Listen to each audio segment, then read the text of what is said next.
SIR প্রক্রিয়াতে already তো আপনারা এনুমারেশন ফর্ম ফিল আপ করেছেন এবং এনুমারেশন ফর্ম আপনারা জমাও করে দিয়েছেন। এই মুহূর্তে এসআইআর নিয়ে 3টি বড়সড় ঘোষণা করেছে নির্বাচন কমিশন।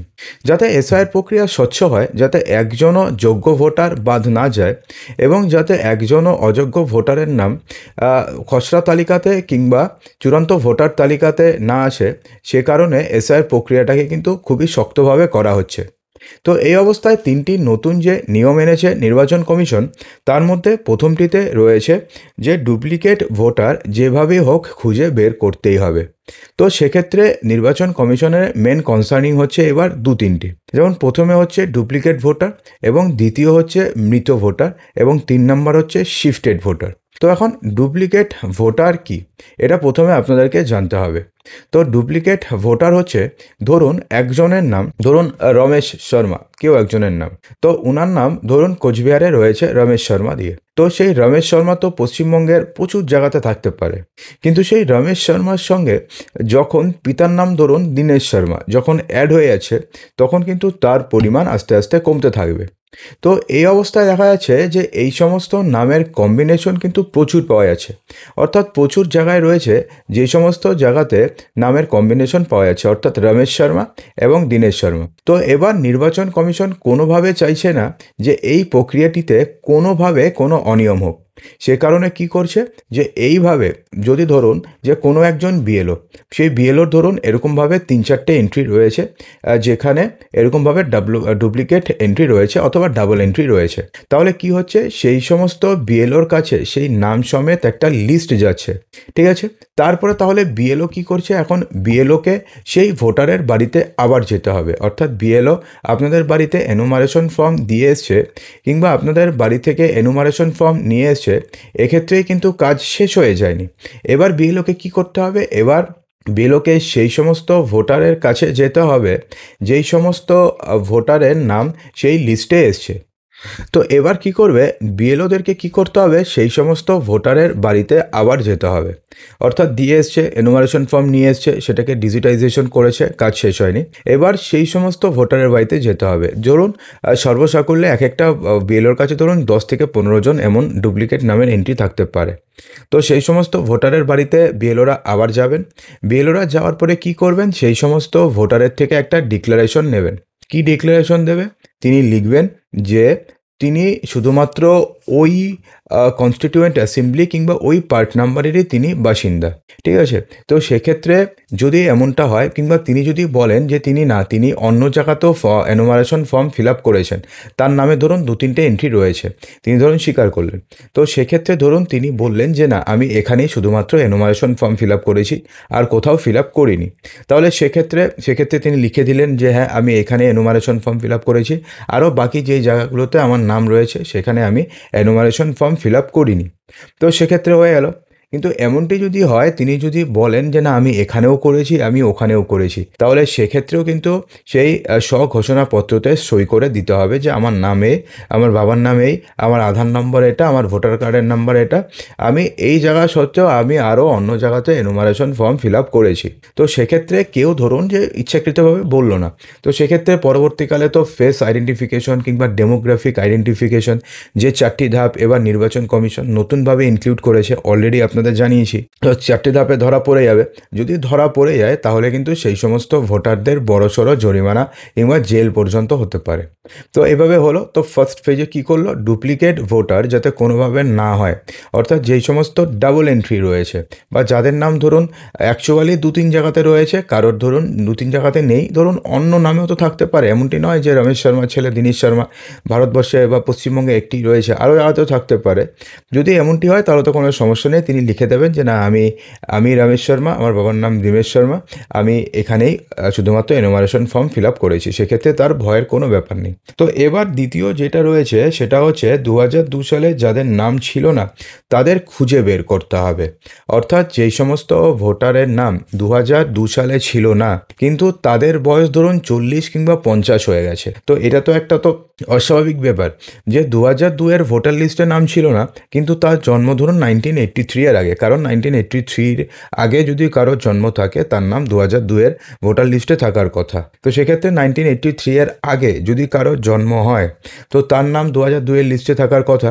তো দেখা যাচ্ছে যে 2025-এর লিস্টে রয়েছে, অথচ 2002-এর লিস্টে নেই। তিনি এনুমারেশন ফর্ম ফিল আপ করে দিয়েছেন। তো এখন তাদের বাড়িতে গিয়ে খুঁজতে হবে বা কারণ জানতে হবে যে কী কারণে তার নাম 2002 সালের ভোটার লিস্টে ছিল না।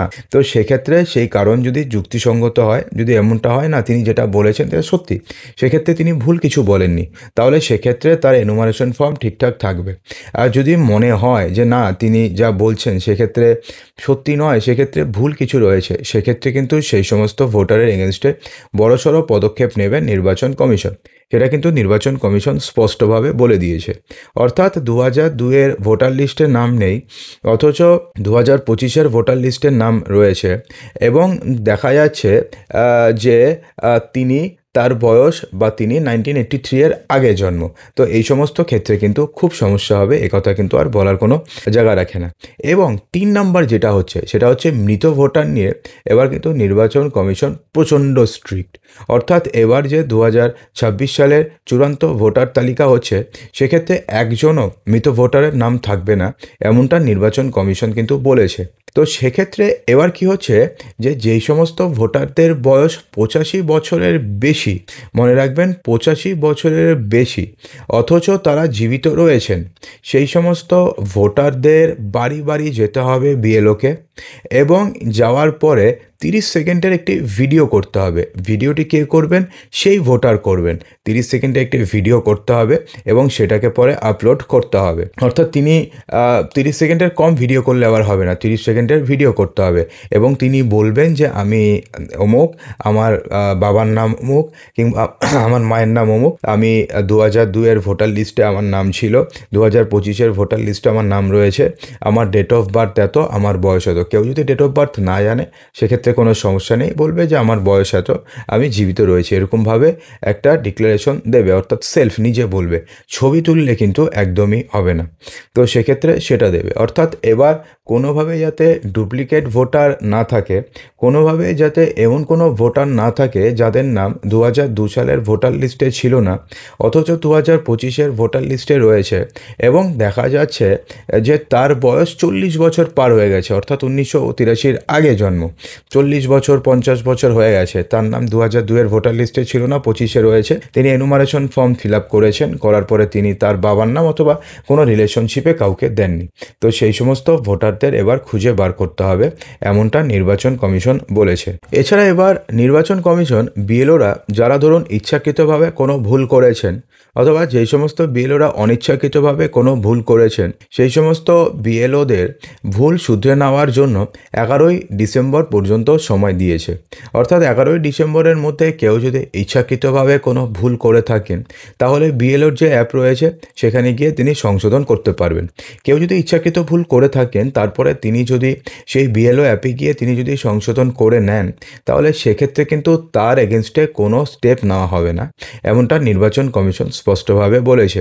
কিন্তু কোনো বিএলও যদি তা সত্ত্বেও তার যদি ইচ্ছাকৃতভাবে করা কোনো ভুল যদি সংশোধন না করে, সেক্ষেত্রে সেটাই যদি পরবর্তীকালে ধরা পড়ে যে বিএলও এখানে গাফিলতি করেছে, তো সেক্ষেত্রে সেই বিএলওদের কিন্তু এগেনস্টে বড়সড় স্টেপ নেওয়া হবে, এমনটা কিন্তু নির্বাচন কমিশন স্পষ্টভাবে বলে দিয়েছে। তাদের কাছে সময় রয়েছে আগামী 11ই ডিসেম্বর পর্যন্ত। এছাড়া কিন্তু এবার না যে ভোটার যাচাইকরণের জন্য 4টি স্টেপ অলরেডি বলেছি, আবার বলে দিই। দেখুন, প্রথমটা হবে ডেমোগ্রাফিক টেস্ট হবে, অর্থাৎ একই নামের ব্যক্তি কত জায়গাতে রয়েছে, যেটা আপনাদের কিছুক্ষণ আগে বললাম। তারপরে যে যতগুলো ব্যক্তি পাওয়া যাবে ততজন ব্যক্তির লিস্ট চলে যাবে সেই সমস্ত যেই রেসপেক্টিভ যে বিএলও রয়েছে তাদের কাছে চলে যাবে। সেই বিএলও গিয়ে তাদের কাছ থেকে স্বঘোষিত একটা ফর্ম নেবেন যে না আমি এই ব্যক্তি, আমার নাম অন্য কোথাও নেই, অথবা আমার নাম অন্য অনেক জায়গাতে রয়েছে কিন্তু আমি শুধুমাত্র এখানেই এনুমারেশন ফর্ম ফিল আপ করেছি, বাকি যেখানে রয়েছে সেখানে নাম কেটে দেওয়া হোক। তাহলে কী হবে, নতুন যে তালিকা বেরোবে খসড়া তালিকাতেই তাদের নাম থাকবে না, কারণ ডুপ্লিকেট ভোটারের নাম খসড়া তালিকাতে থাকার চান্সেস নেই। তো সেক্ষেত্রে কী হবে, তাদের নাম কিন্তু কেটে দেওয়া হবে।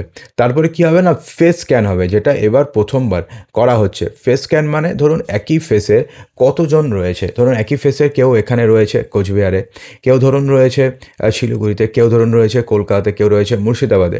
তো এতদিন কী ছিল, পুরো প্রসেসটা হতো ম্যানুয়ালি করলে তো আর সেটা পসিবল হয় না যে একজন ভোটার একই ফেসের কতজন জায়গাতে রয়েছে।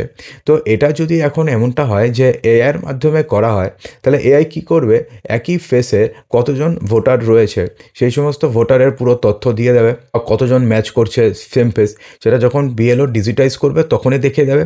তার ফলে কী হবে, যে সেই সমস্ত ভোটারদেরও চিহ্নিত করা সম্ভব হবে যে কারা এমন রয়েছে যারা দুটো কিংবা তিনটি সেম ফেস দিয়ে রয়েছে। তো এতে কী হবে, এতেও সেই সমস্ত রেসপেক্টিভ বিএলওদের কাছে চলে যাবে নাম, তাদেরকে গিয়েও সেখানে গিয়ে ভেরিফাই করতে হবে।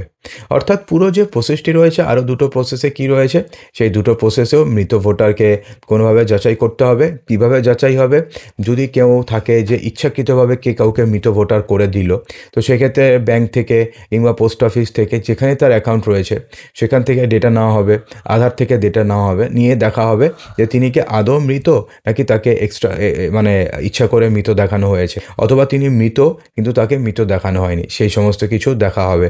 এবং শিফটেড ভোটারের ক্ষেত্রেও কিন্তু বড়সড় পদক্ষেপ নেবে। সেক্ষেত্রে দেখা হবে যে একজন ভোটারের নাম কত জায়গায় রয়েছে, তো সেই জায়গাতে যদি তার নাম থাকে তো যে কোনো একটা জায়গাতে তার নাম কাটা যাবে। তো বন্ধুরা, আশা করব যে ভিডিওটিতে আপনাদের সমস্ত কিছু বোঝাতে পেরেছি। যদি এরপরে আপনাদের কোনো কোশ্চেন থাকে কমেন্ট বক্সে অবশ্যই জানাবেন।